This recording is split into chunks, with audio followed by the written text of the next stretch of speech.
CSI Cyber Kidnapping 2.0 Episode 1 Season 1 of CSI Cyber. A couple woke up to the sounds of someone moving around their house. They checked their security cameras, then saw that someone took their son Caleb from his crib, then went to the baby's room and checked no one was there and find the and watched the baby come in his room, then heard foreign voices. Then the mother go to the FBI.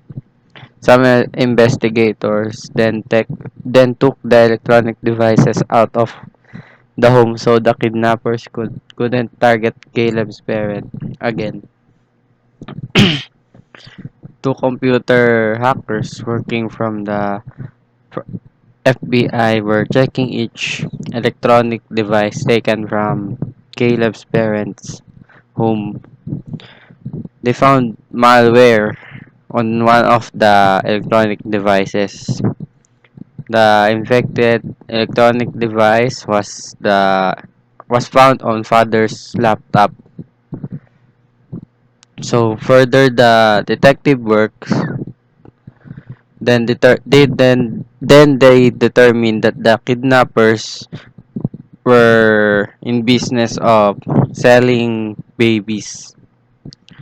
So the couple bought the device to protect their baby, but instead it is led to his kidnapping. So the FBI and the parents watch the online bidding war being held over the baby. Then they in the hacker again hacks the a boy's console game. Then when they set a ransom when it is not able to be given, they will kill the baby. But the FBI saved the baby at the end of the episode. So in the IT 145 topics, we can relate it to computer and cyber computer and internet crimes, because the hackers use the resources badly, uh, putting malwares on the father laptop